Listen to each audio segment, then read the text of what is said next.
શું તમે ક્યારેય કચ્છના નાના રણમાં ગયા છો? ત્યાં કામ કરતા અગરિયાને જોયો છે? શું તમે ક્યારેય ગુજરાતના આદિવાસી વિસ્તારોમાં ઉનાળામાં ગયા છો? શું તમે ક્યારેય ગુજરાતના એ છેવાડાના વિસ્તારમાં જવાનો પ્રયત્ન કર્યો છે જ્યાં તરસ નામના શબ્દની એ લોકોને સમજ છે? અને જો આ કશું જ નથી કર્યું તો કદાચ આવનારી વાતો અથવા આજના દિવસનું મહત્વ એ હું તમને ક્યારેય નહીં સમજાવી શકું, કોઈ નહીં સમજાવી શકે. નમસ્કાર, આપની સાથે હું દેવાંશી.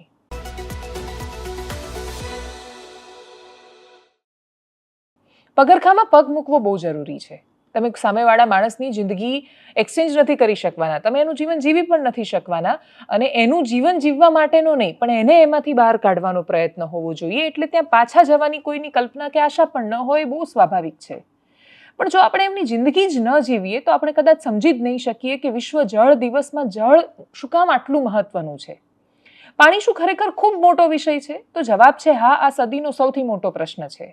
હવા, પાણી, ખોરાક વગર જો કશું જ શક્ય નથી તો એ પાણી આપણે ક્યાંથી પેદા કરીશું? આપણે પાણી એટલું બધું ખરાબ થઈ ગયું, દરેક ઘરમાં આરો મશીન લાગ્યા, આપણે એ પૂછવાનું જ ભૂલી ગયા, સમજવાનું જ ભૂલી ગયા કે એ પાણી કે જે ગમે ત્યાંથી પી શકાતું હતું. જે લોકો ગામડામાં રહ્યા છે એમને ખબર છે કે થોડા વર્ષો પહેલા સુધી ગમે ત્યારે ને હજી તમે જાઓ તો ખેતરમાં ચાલતું પાણી હોય તો તમે ત્યાંથી લઈને પી શકતા હતા. એ અમૃત જેવું પાણી શહેરમાં જ્યારે પમ્પિંગ કરીને બોરથી પાણી કાઢે, અમદાવાદનું ઓલમોસ્ટ ગ્રાઉન્ડ વોટર કન્ટામિનેટેડ છે. અમદાવાદમાં તમે બોર કરીને પાણી લો તો તમે પાણી પી ન શકો, અને પીવો તો 1 મહિનામાં તમારે હોસ્પિટલમાં દાખલ થવું પડે. જો તમે આરો મશીન લગાવો તો દર વર્ષે તમારે એ આરો મશીન ખરાબ થઈ જાય. માત્ર ફિલ્ટર નહીં, ઘણીવાર આરો મશીન પણ બદલવા પડે, એટલી ખરાબ હાલત છે પાણીની.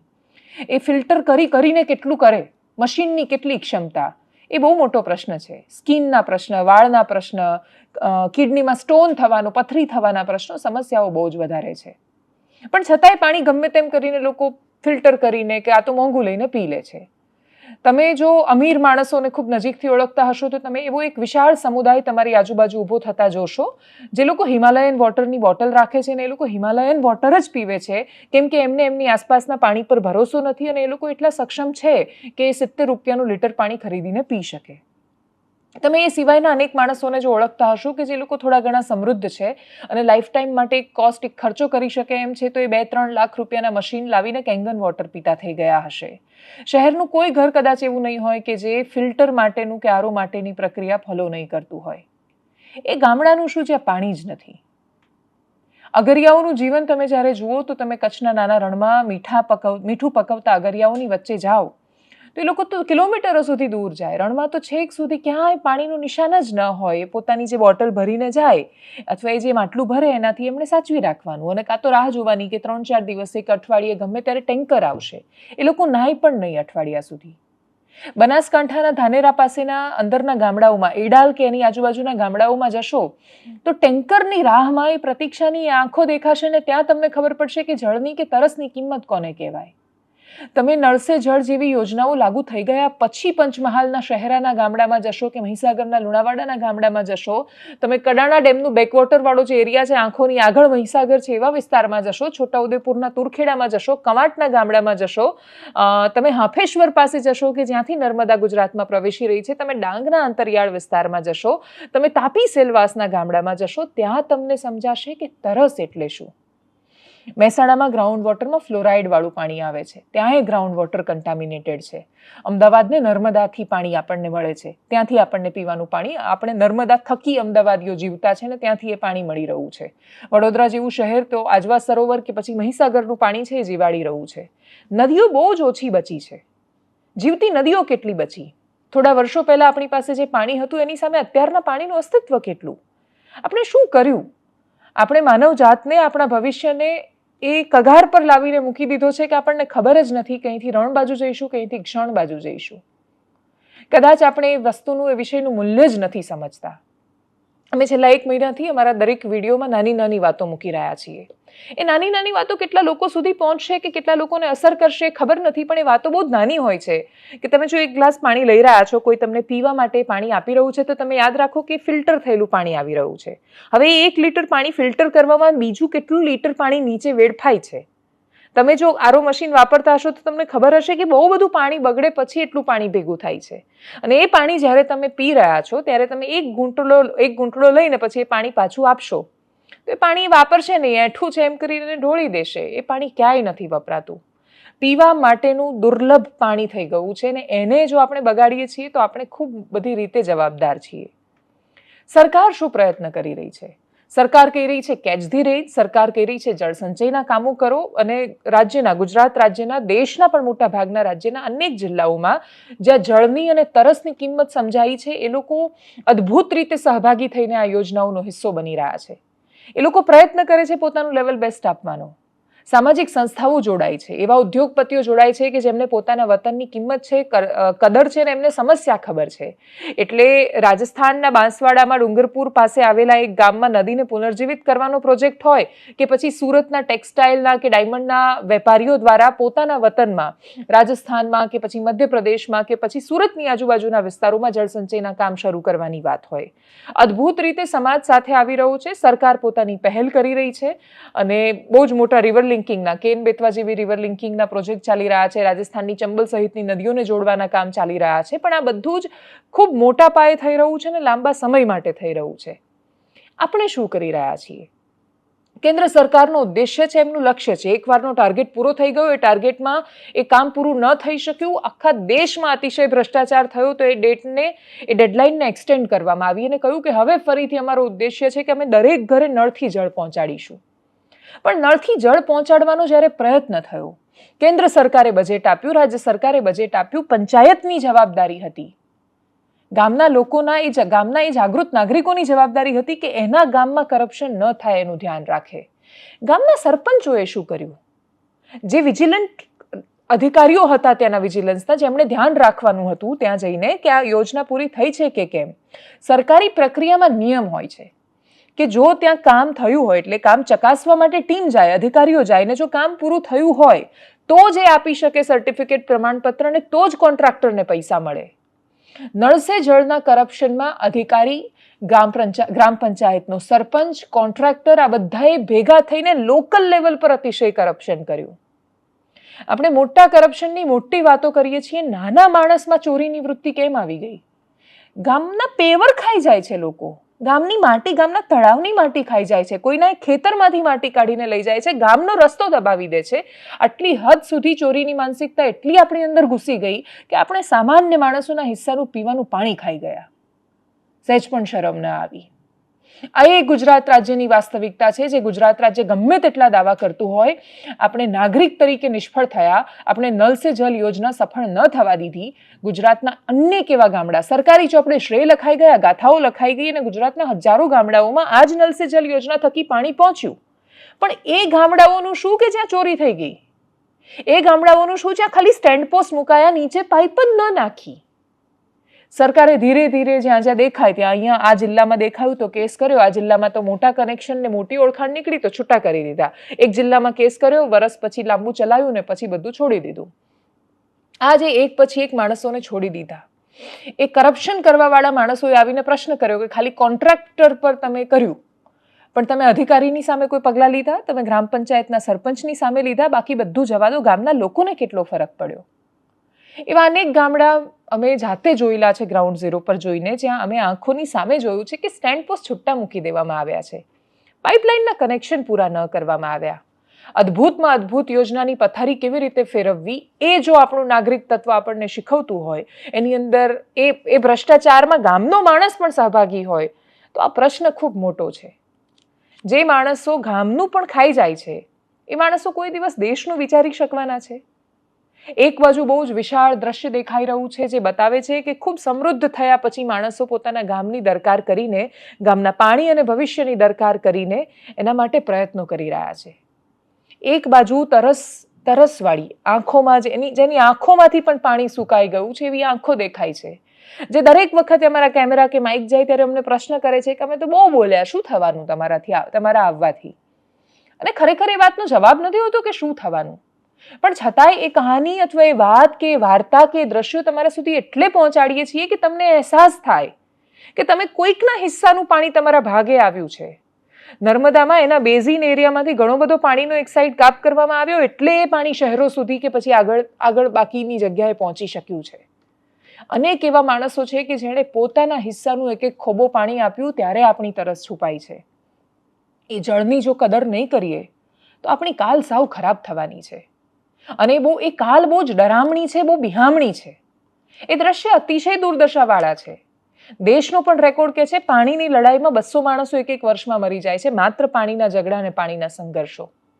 કેનાલમાંથી ખેડૂત પાણી લેતો હોય, પાણી ચોરીનો એના પર આરોપ લાગે છે, એના પર કેસ થાય છે. એ પાણી જેના પર આપણે એવું માનીએ છીએ કે એ તો વસુધાના પુત્રનો એના પર અધિકાર હોવો જોઈએ, એ પાણી પર નથી મળતો એને અધિકાર. બહુ જ સંઘર્ષો છે પાણીના, અને સિંચાઈના પાણી પર તો આપણે ગયા જ નથી. કેટલી જમીન બંજર થઈ છે એના પર તો આપણે વાત જ નથી કરતા. તો માત્ર પીવાના પાણીની સમસ્યા કે એના વિશે એના દ્રશ્યો બતાવવા છે. રિપોર્ટ જૂનો છે, અમે તપાસ કરાવી છે. પંચમહાલના કે પછી દાહોદના કે પછી મહીસાગરના અનેક ગામડાઓ આજે પણ એની એ સ્થિતિમાં છે. એ ઉનાળો આવતાની સાથે જ એમની રખડપટ્ટી શરૂ થઈ જાય છે. એ નાની છોકરીઓથી લઈને મોટી ઉંમરની સ્ત્રીઓ માથા પર બેડા લઈને અહીંયાથી ત્યાં જતી દેખાય ત્યારે બીજું કશું જ નહીં, આપણી આંખોમાં એક કરુણાનો ભાવ ન ચૂકાઈ જાય એ જોવાની જવાબદારી છે. આપણે જો એના વિશે વાત જ નહીં કરીએ તો કોઈ એને હાથ આપીને પાછો કેવી રીતે લાવશે? આ દ્રશ્યો માત્ર તમને કડવી હકીકત બતાવવા માટે કે કડવા ઘૂંટ પીવડાવવા માટે નથી હોતા, પણ તમે એમને ભૂલી ન જાઓ. તમે વિકાસના ગમે તેટલા પગથિયા ઉપર ચડતા જાઓ, તમે યાદ રાખજો કે એના પાયામાં આવા અનેક માણસો છે જે ત્યાંના ત્યાં રહી ગયા છે. અને અનેક માણસો ત્યાંના ત્યાં રહી ગયા હોય તો પછી આપણો વિકાસ પૂરો વિકાસ કેવી રીતે કહેવાય? અને એટલે જે દ્રશ્યો તમે જુઓ, એ તસવીરો જુઓ, એ 1 વર્ષ પહેલાના દ્રશ્યો છે. આ ઉનાળામાં અમે ફરીથી એ જ બધા વિસ્તારોમાં જઈને તમને ફરીથી બતાવીશું. ત્યારે તમને સમજાશે કે પીડા કોને કહેવાય. પાણી, તરસ, આ શબ્દોનો મતલબ કદાચ તમને એ આંખોમાં, એ લોકોમાં તમને દેખાઈ જાય કદાચ. જોઈએ.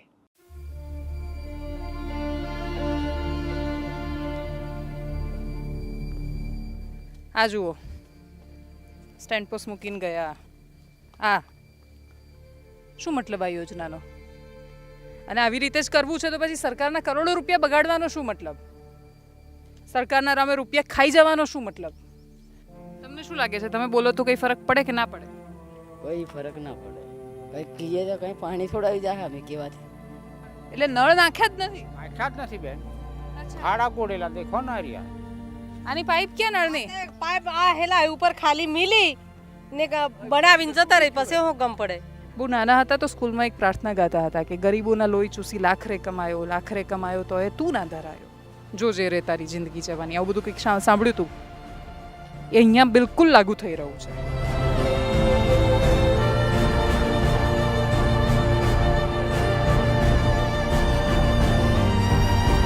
એટલે અમને બોલાવે ખરા મીટિંગ છે એમ કરી, તો અમારા દુઃખને અમે નિવારણ કરવા અમે જઈએ ખરા, પણ અમને કહે કે તમે દૂર રહો. હમણાં પાઇપ જ નથી નાખી, ખાડો ખોદીને જતા રહ્યા. હા, કુંડીએ નહીં બનાવી.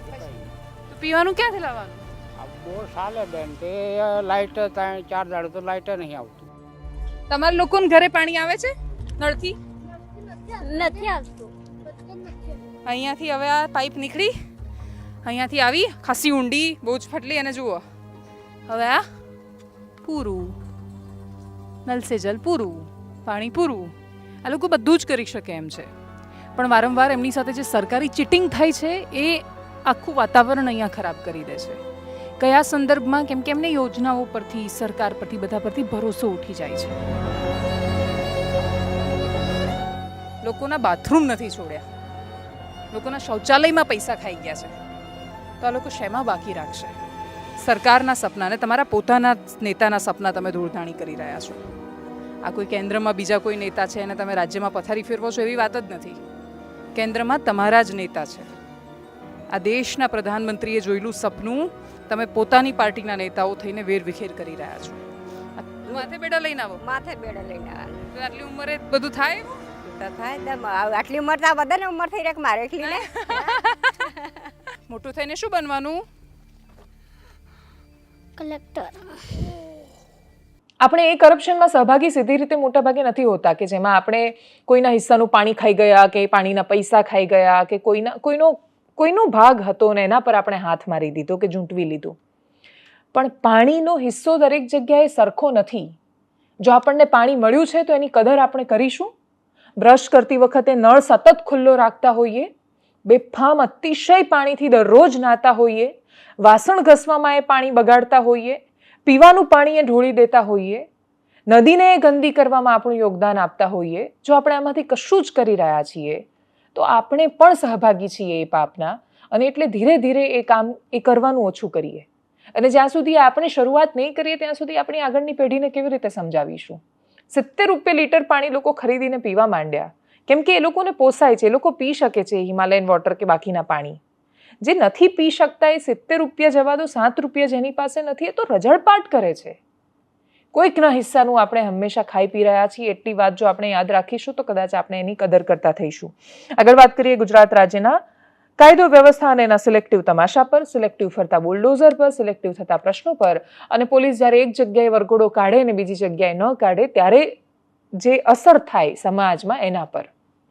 એક બાજુ ડીજીપી ના પાડે કે અમે વરઘોડો કાઢતા નથી, ગૃહમંત્રી કહે કે વરઘોડો તો કાઢીને રહીશું, તો પ્રશ્ન થાય કે વરઘોડો તમે ક્યારે કાઢશો ને ક્યારે નહીં કાઢો, કોનો કાઢશો ને કોનો નહીં કાઢો.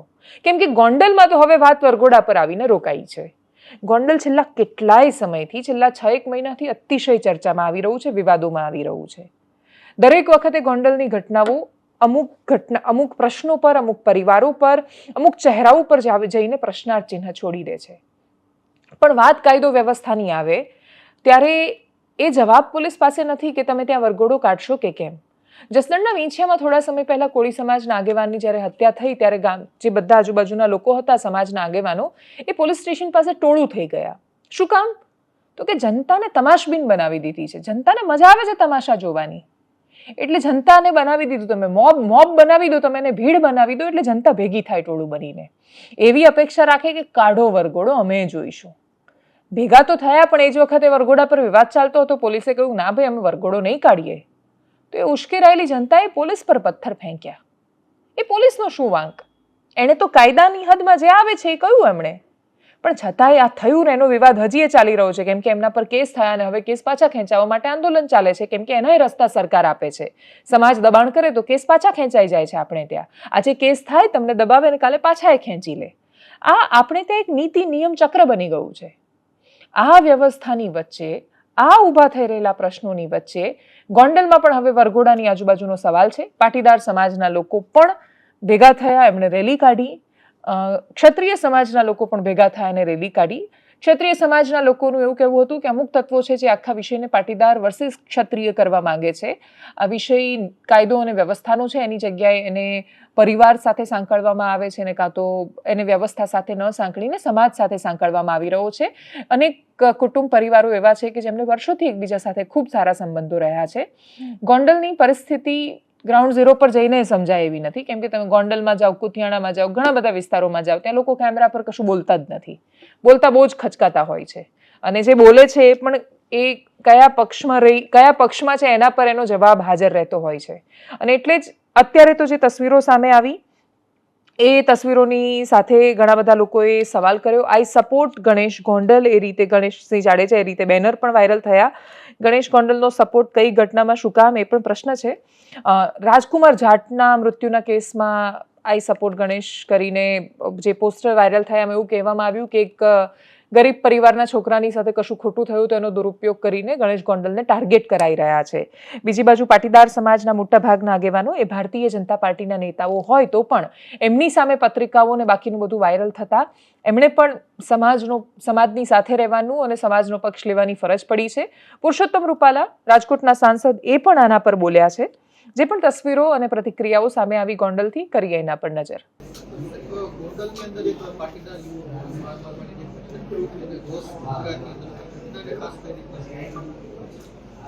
આ ઘટના સંબંધે અમારા પક્ષના વરિષ્ઠ આગેવાનોના નિવેદનો પણ આવી ચૂક્યા છે. રાજ્ય સરકાર દ્વારા એમાં જરૂરી કાર્યવાહીઓ પણ થઈ ચૂકી છે. આ ઘટનાને લઈ કાયદાનું કામ કરે એવો મારો બહુ સ્પષ્ટ મત છે. પરંતુ સામાજિક સૌહાર્દને અને એના તાણાવાણાને નુકસાન ન થાય એનું આપણે સૌ ધ્યાન રાખીએ. અને છેલ્લે વાત કરીએ એલી લીલીની. એલી લીલી એ દુનિયાની ખૂબ જાણીતી ફાર્મસી કંપની છે. 2 દિવસ પહેલા ફર્સ્ટ પોસ્ટનો અને કાલે ટાઈમ્સ ઓફ ઇન્ડિયાનો આર્ટિકલ વાંચીને એમાંથી જે વિગતો સામે આવી એ હું તમારી સામે મૂકી રહી છું. એ એક વેઇટ લોસ ડ્રગ છે. એનો મતલબ કે વજન ઉતારવાની દવા છે. એ દવાનું નામ મોન્જારો છે અને મોન્જારો લોન્ચ કરી દેવામાં આવી છે. એક અઠવાડિયે જો તમે 2 mg નું ઇન્જેક્શન લો છો તો 14,000 રૂપિયાની પ્રાઇસ તમને પડશે. એલી લિલીના કહેવા પ્રમાણે યુએસ કે બાકીના માર્કેટ કરતાં ભારતમાં એને જે પરવાનગી મળી છે, જે રેટ સાથે આવ્યા છે, એ સરખામણીએ ઓછા છે. ભારતીય બજારને જોઈએ તો એ બજારની સરખામણીએ તો એ ખૂબ મોંઘી દવા પેશન્ટ માટે આવનારા સમયમાં થવા જઈ રહી છે. ઘણા બધા રિપોર્ટ્સ એવું પણ કહી રહ્યા છે કે ઓબેસિટી સામે લડતા ઇન્જેક્શન કે દવાની ખૂબ બધી સાઇડ ઇફેક્ટ્સ છે. એલોપેથીની એ હકીકત છે. કોઈ તમને કહે કે ન કહે ને કોઈ સ્વીકારે કે ન સ્વીકારે, એ વાત તમારે માનીને ચાલવી પડે. તમે એક દવા લઈ રહ્યા છો તો બીજી બીમારીઓ છે એને તમે આમંત્રણ તો આપી રહ્યા છો. એટલે કોઈ પણ દવા એની સાઇડ ઇફેક્ટ થતી જ હોય છે. એ કોરોનામાં જે લોકો દવા પર અને ખૂબ બધી દવાઓ લઈને બચ્યા, એની સાઇડ ઇફેક્ટ્સમાંથી હજુ બહાર નથી આવ્યા. અને આ ખાલી કોરોના વેક્સિન કે પછી બાકીની દવા કે માત્ર કોરોનાનો સવાલ નથી. તમે કોઈ સામાન્ય એન્ટીબાયોટિક લઈ રહ્યા છો તો એની પણ આડઅસરો થતી હોય છે. તો આ તો ઓબેસિટીને નિયંત્રણ કરતી દવા છે. ઓબેસિટી મતલબ જે લોકો ખૂબ વધારે જેમનું વજન હોય, BMI જેમનું વધારે હોય અને ઓબેસિટીના કારણે બાકીની બધી બીમારીઓ આવે. એટલે આપણે ત્યાં મજાકમાં ગુજરાતીઓ એવું કહેતા હોય છે, કોઈનું પેટ વધેલું હોય ને આપણે એવું કહીએ તો કે ભાઈ એ તો સુખી ઘરનો છે એટલે પેટ બહાર આવેલું છે. બહાર આવેલું પેટ એ સુખી ઘરની નિશાની તો બિલકુલ નથી, પણ બહાર આવેલું પેટ એ તમારા બીમાર હોવાનું અને બીમારીઓને આમંત્રણ આપવાનું નોતરું તો ચોક્કસ છે. અને એટલે તમે જ્યારે નોતરું આપો છો બીમારીઓને ત્યારે તમારું પેટ બહાર આવેલું હોય છે ને બાકીની બધી સમસ્યાઓ છે. પણ ઓબેસિટીનો શિકાર શું માત્ર ખાવાથી બની રહ્યા છે? જવાબ ન છે. જંક ફૂડ, સ્ટ્રેસ, લાઇફસ્ટાઇલ બદલાયેલી, આખું જીવન બદલાયેલું, સતત થતા વિચારો, અનેક એવા કારણો છે કે જે માણસોને ખૂબ જાડા બનાવી રહ્યા છે. ખૂબ મોટો આધાર એનો મન પર છે. અને ખૂબ જાડા અને ઓબેસ બનતા માણસો સૌથી વધારે ડાયાબિટીસને નિમંત્રણ આપી રહ્યા છે. ભારતના, એમાંય સ્પેસિફિકલી ગુજરાતના અનેક માણસો ડાયાબિટીસનો શિકાર છે. તમને એવરેજ એક ઘરમાં એક પેશન્ટ તમને મળવાનું છે જે ડાયાબિટીસનો ભોગ બનેલું હોય. વર્ષો સુધી એ લોકો દવાઓ લીધે રાખે છે, ઇન્સ્યુલિનના ઇન્જેક્શન લીધે રાખે છે અને છેક સુધી આ દવાઓ પર જીવતા પણ એ ડાયાબિટીસથી બહુ જ સરળતાથી મુક્ત નથી થઈ શકતા. અનેક લોકો આવીને એવો દાવો કરે છે, ઘણા બધા લોકો જે એમાંથી બચી શક્યા છે. આયુર્વેદ એનું બહુ જ મોટું ઉપચારનું કારણ રહ્યું છે, ઇલાજનું કારણ રહ્યું છે. પણ જે લોકો શિસ્તતા સાથે નથી જીવી શકતા, જે લોકો પોતાના જીવનમાં નિયમોનું પાલન નથી કરી શકતા, એ લોકો ડાયાબિટીસથી બચી શક્યા હોય એવા ઉદાહરણો બહુ જ રેર છે. એટલીસ્ટ મારી નજરની સામે નથી. એલી લિલીની ખૂબ સ્પર્ધા પણ છે બાકીની કંપનીઓ સામે. ભારતીય ખૂબ મોટી કેડિલાથી લઈને ઝાયડસ સુધીની કંપની, એ પણ એમના પર પણ એક પ્રકારનું દબાણ રહેશે. માર્કેટમાં વહેલા દવા લઈને આવવાનું, એવી દવા લઈને આવવાનું જે ખિસ્સાને પરવડે. પરંતુ પ્રધાનમંત્રી મોદીએ હમણાં જ્યારે ઓબેસિટી પર વાત કરી હતી, લેન્સેટના સર્વેનું ઉદાહરણ આપીને ટાંકીને એમણે કહ્યું હતું કે 2050 સુધીમાં 44 કરોડ ભારતીયો ઓબેસિટીનો શિકાર હશે. એની અર્થતંત્ર પર પણ બહુ મોટી અસર પડે છે. આના પહેલા અમે એક એપિસોડ કર્યો હતો જેમાં અમે પર કેપિટા ઓઇલ કન્ઝપ્શનની વાત કરી હતી કે દેશ આઝાદ થયો ત્યારે માણસો, એક વ્યક્તિ દિવસનું અને મહિનાનું ને વર્ષનું કેટલું તેલ ખાતો હતો ને અત્યારે એ તેલની પરિસ્થિતિ કેટલી છે. આપણે કમસે કમ 10 ગણું 100 ગણું તેલ ખાવા માંડ્યા છીએ આપણા પૂર્વજો કરતાં. આપણા પૂર્વજો શું કામ બહુ જ તંદુરસ્ત રહેતા હતા? આપણા પૂર્વજો શું કામ 80 વર્ષના દાદા પણ આજે સરળતાથી ચાલીને જઈ શકે છે? 90 વર્ષની ઉંમરે કોઈ પણ માણસ કેવી રીતે હજી એ માનસિક સંતુલન સરસ રીતે જાળવીને રહ્યો છે? અને ખૂબ આર્થિક સંઘર્ષોની વચ્ચે, દેશની આઝાદી માટે લડવાની વચ્ચે, સરકારો સામે લડવાની વચ્ચે, કાળા ધોળા બધા પ્રકારના અંગ્રેજો સામે લડવા છતાંય એ માણસો સ્ટ્રેસ મેનેજમેન્ટ કેવી રીતે કરી શકતા હતા? બહુ જ બધા કારણો છે. કુટુંબ વ્યવસ્થા ખોરવાઈ ગઈ છે, સંબંધોનું મહત્વ નથી રહ્યું, માણસ પૈસા સેન્ટ્રિક થયો છે. એ પૈસા એને ભૌતિક સુખ સુવિધાઓમાં જ એને સુખ દેખાય છે. એ વાતનો જવાબ જ નથી કે આખી જિંદગી પૈસા પાછળ દોડ્યા પછી માણસ બીમાર થઈ જાય છે. અને બીમાર થઈ જાય છે એટલે પૈસા એ પાછા બીમારીઓમાં અને હેલ્થમાં વાપરે છે. અને છેલ્લે એને ખબર પડે છે કે ના પૈસા મળ્યા અને ના હેલ્થ મળી, શું હાથમાં આવ્યું? આ પ્રશ્નનો જવાબ નથી હોતો. એવા સમયમાં ઓબેસિટીની દવા આવવી અને 14,000 રૂપિયાનું ઇન્જેક્શન માર્કેટમાં લોન્ચ થવું, એને સારા સમાચાર માનવા કે પછી આપણે ઓબેસિટીમાંથી દવા વગર બહાર આવવું જોઈએ, એ જ વિષય પર ભાર મૂકવો, એ વાતનો મારી પાસે જવાબ નથી. એટલું ખાસ કહીશ કે આ કોઈ જ એક તો પ્રિસ્ક્રિપ્શનના આધારે મળતી દવા છે અને બીજું કે યુટ્યુબના વિડીયોઝ જોઈને કે પત્રકારોને સાંભળીને કે ઇન્સ્ટાગ્રામ પર ડૉક્ટરની કે પત્રકારોની કે કોઈ પણ કોન્ટેન્ટ ક્રિએટરની રીલ જોઈને દવાઓ શરૂ ન કરાય.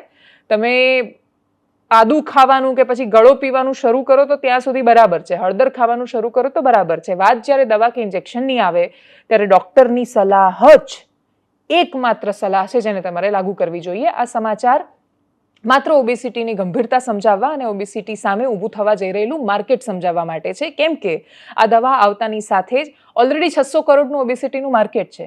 પાતળા થવાનું 600 કરોડનું ભારતીય બજાર છે. જે આવનારા સમયમાં સરળતાથી 6,000 કરોડ પર પહોંચી જવાનું છે જ્યારે દવાઓ આવવાની છે.